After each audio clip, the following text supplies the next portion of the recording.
and welcome to episode 6 of 2024. In this episode, I'm in Mull, and I'm trying to work out whether paid wildlife tours are worth it. Let's hope so.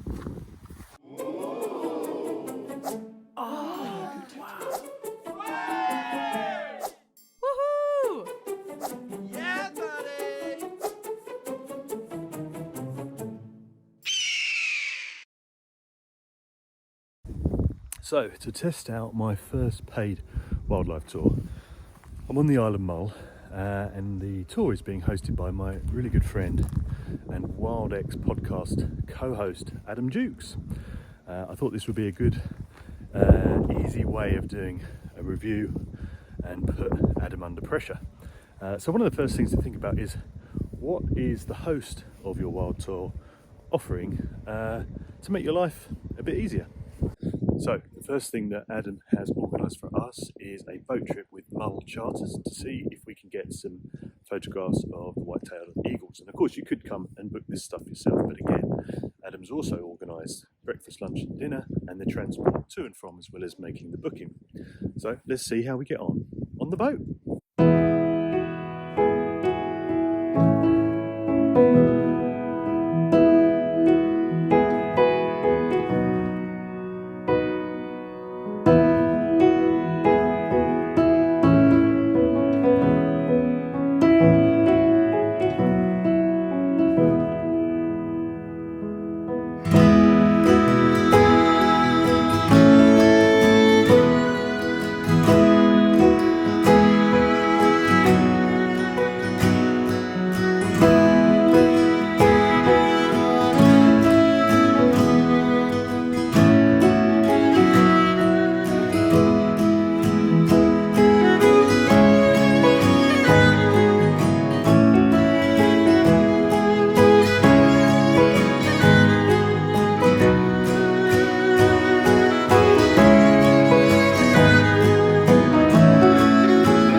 Lucky for us, the white-tailed eagles came in quite a few times, but what I really wanted to mention was again about the host of the tour.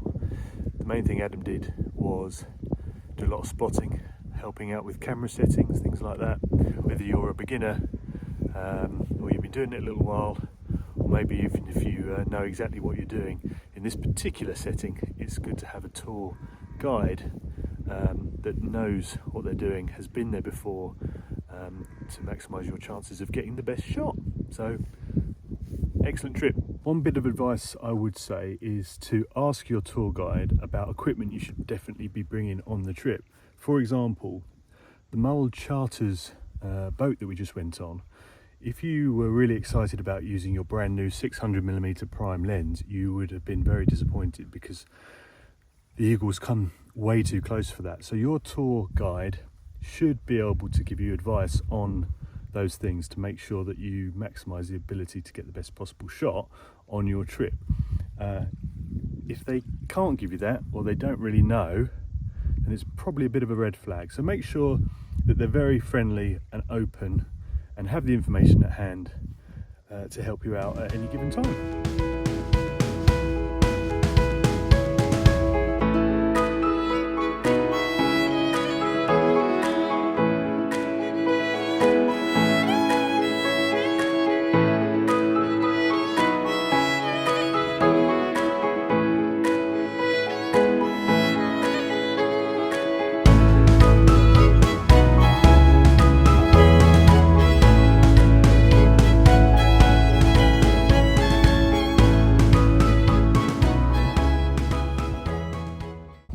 Good morning and welcome to day 2 of the Mull Wildlife Tour.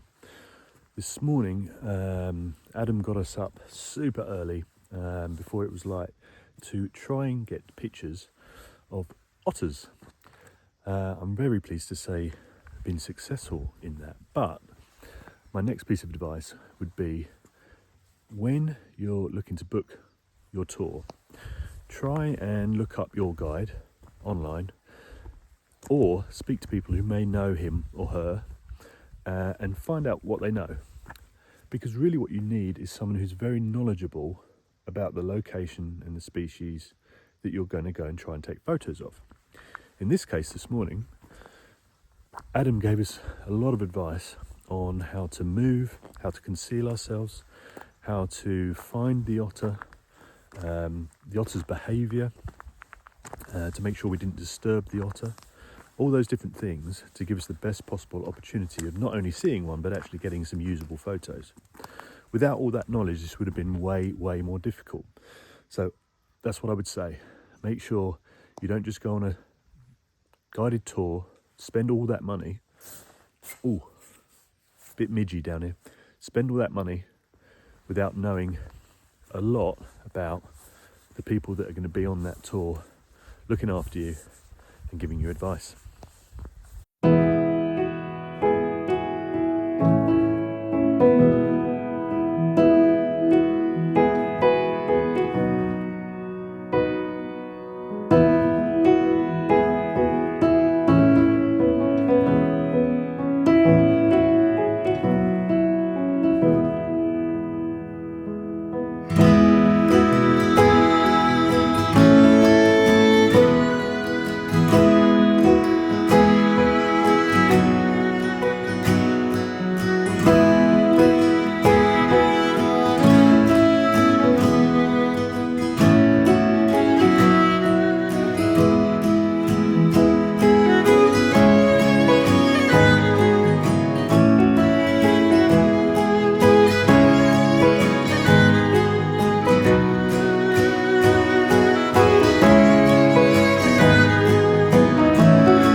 So, halfway through day 2, and I had another little thought. You probably see this lovely old post office in the background. A nice little surprise that our host Adam decided to take us for coffee and cake at the old post office. So it's a nice little extra. And I suppose that's one of the things that's nice about these trips, is that if you have a host that can do little things like that, it makes the trip even more special.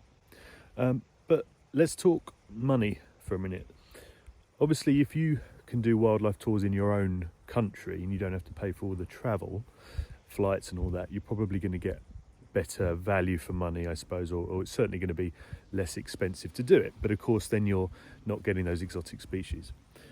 Trips abroad are going to be slightly more expensive, probably, because of the travel costs associated and everything else that goes with it. But overall, are wildlife tours worth the money? They give you the opportunity to take pictures that maybe you wouldn't be able to. They give you the opportunity to go to places that are incredible and that people can achieve the kind of shots that maybe they wouldn't have been able to achieve. Some wildlife tours, of course, are way in advance. So you might have one that's 2025, 2026, 2027.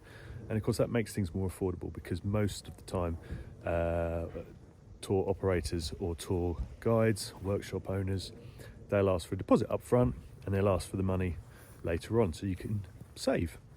So I would say overall, to take peace of mind, the stress out of organising yourself, making sure you're there with an expert in the location or even the species, is definitely worth the money. But one of the things I would say that I've said previously is just do a bit of research on the particular tour guide and who's going with you and what their expertise is, and that'll give you the best opportunity.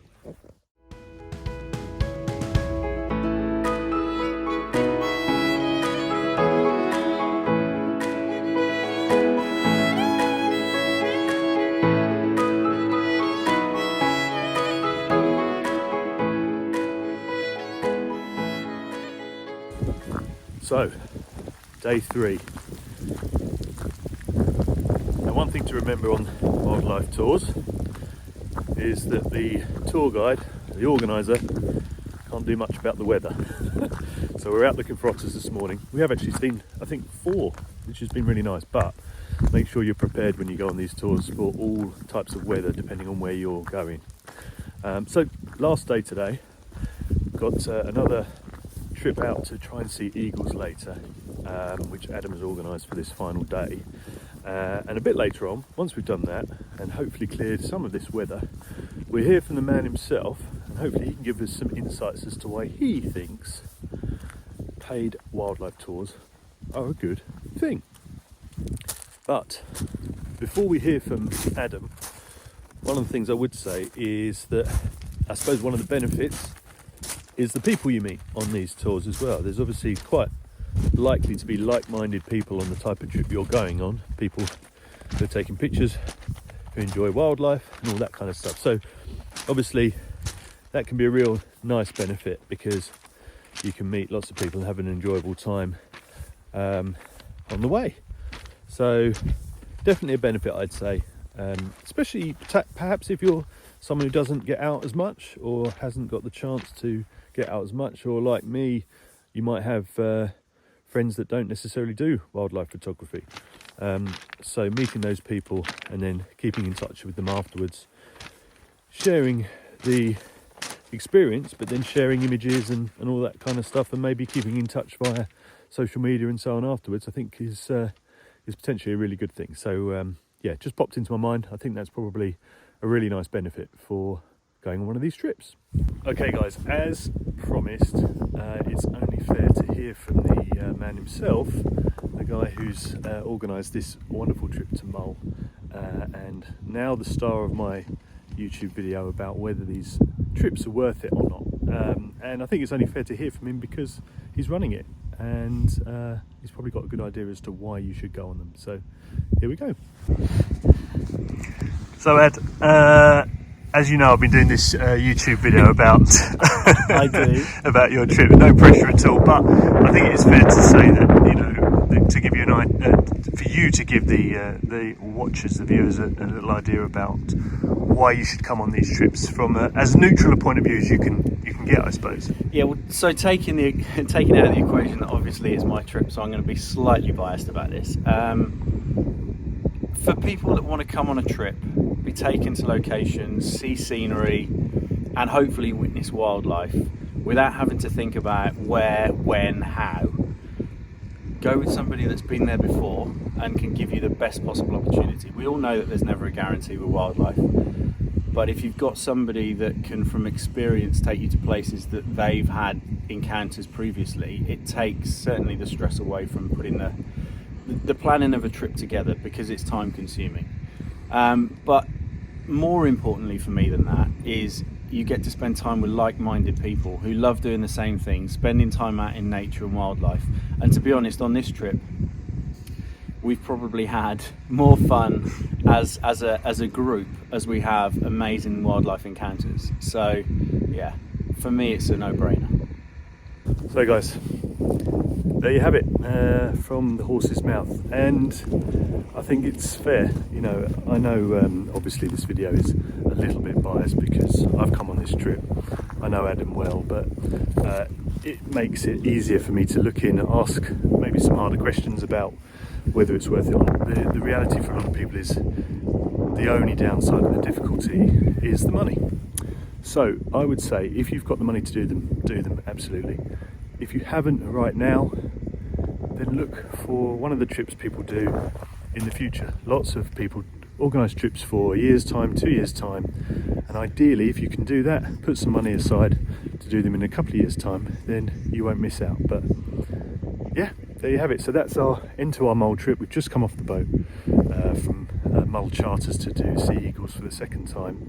Talked to the guys on there, fantastic knowledge about sea eagles, about conservation, about Mull in general, about all sorts of environmental issues. I'd highly recommend going on to do that if you come to Mull, and actually talking to the guys about why they do it and what's so important about Mull and Mull Charters in general. Thanks very much for watching.